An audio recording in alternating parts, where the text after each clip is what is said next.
I'd like to invite you all to close your eyes for just a moment. No, like actually close your eyes. I want you to envision that you're walking into a room full of people. In fact, there's so many people that it's kind of crowded. And the first thing you do when you walk through those doors is scan the room, searching for a familiar face or a welcoming smile. But you find none. Instead, you're left with this feeling that is so heavy, it's almost a barrier between you and everyone else. And as you stand there, you overhear the conversation and laughter of others around you. See, what you're feeling right now is what it feels like to be isolated in a world full of people. You may open your eyes. This topic is extremely near and dear to my heart, which is why before I get into the 3 steps that we can all implement today to create a better and more inclusive world, I want to tell you about a personal story. Meet Joel. Joel is my little brother, but he's not only my little brother. He's one of my very closest friends. You see, growing up, Joel and I did absolutely everything together, from learning how to tie our shoes, to playing video games, to navigating school. Like every single one of them. We went to elementary together, to middle school and high school. We were inseparable. And for the both of us, it's always been difficult when it comes to school. But for Joel, he's had a few more challenges than I have. And most people assume that when I say Joel has struggled in school, that I'm talking about academically, because Joel has autism. But right now, Joel is in the best academic standing of his entire life. Right now, he's on pace to graduate this spring and has already started his college journey, taking college classes in the midst of his high school. You see, Joel's struggle is something that comes natural to the most of us. It's the other aspect of school, the social aspect, connecting with others, making friends, and making people laugh and smile. Like, he can make people laugh and smile, but having conversations sometimes is difficult because of his autism. There is a social disconnect. And this is why growing up, I would see him eating lunch all alone. Because no one took the time to have conversation with him, to engage with him. Because he can't help the fact that there is a social disconnect. It's his nature. But connecting is a two-way street. So today, I want to give you 3 tips. But before I give you those 3 tips, I also want to tell you that you don't have to have autism in order to feel this isolation, this disconnect. Me, myself, during my first month of college, felt alone during the entire month of college.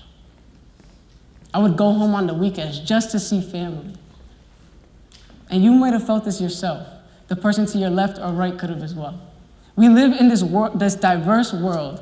We live in this place, in this melting pot full of people, but we don't take the time to educate ourselves on each other, on our diverse needs and challenges.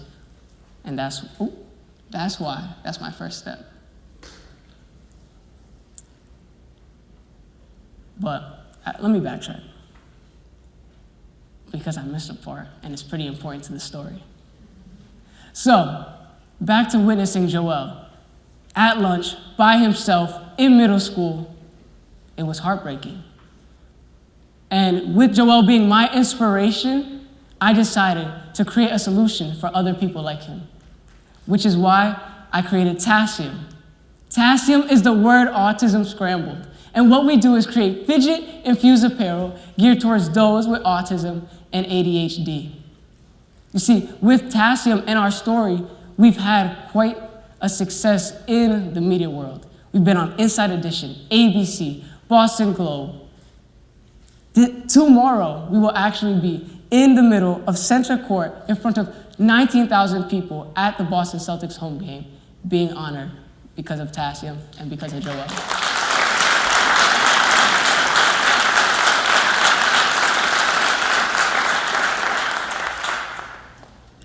So, me, as an older brother, I just assumed that this would be the solution to his struggle, that he would now have a connecting point, something to talk about with other people in his class. I mean, it's not every day that, like, you're a high school student and then you go at night and, like, watch yourself on TV. Like, that's not normal. But all that entire assumption was completely wrong. And I discovered this a little while ago when I went back to my old high school to film a video for our webpage. I wanted to get authentic footage of Joel using our product in real time. But instead, what I saw was yet again heartbreaking. This is Joel at lunch by himself, scanning the room, looking for a familiar face or a welcoming smile.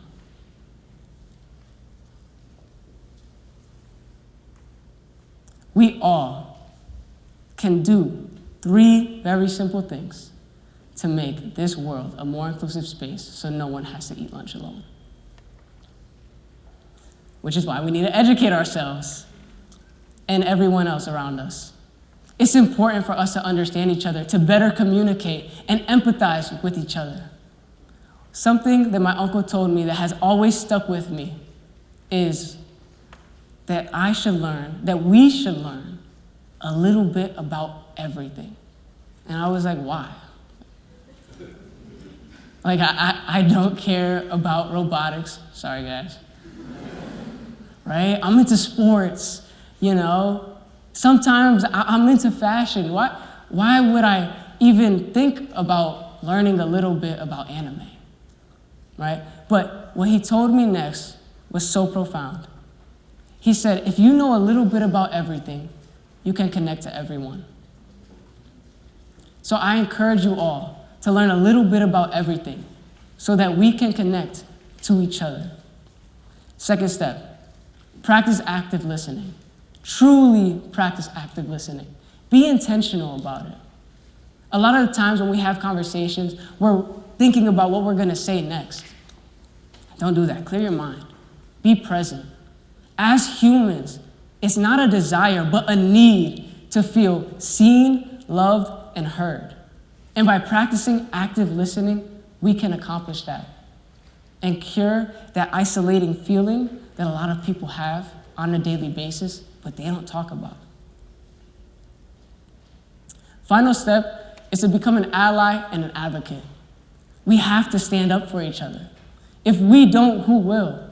You know, it's a small thing to look at someone else's struggle and advocate for them, right? But it makes such a big difference. Because if we all look to the person to our right and take on their struggles as our own and help uplift them, then we're all taken care of. And you don't have to start real big and create a movement. No. That'd be nice, but you can do something as small as opening the door for someone. An act of kindness a day. One thing, another little story, my final story. One day I was at the grocery store with my aunt, and I opened the door for the lady in front of me, and she walks through. She didn't say thank you. I look at my aunt like, did she not just see me open the door? How rude of her. And I'm just here complaining, and she stops me right in my tracks and asks me, why did you even open the door to begin with? So what do you mean? I'm trying to be kind, trying to do one kind thing a day, you know? And she goes and she tells me, true kindness doesn't expect anything in return.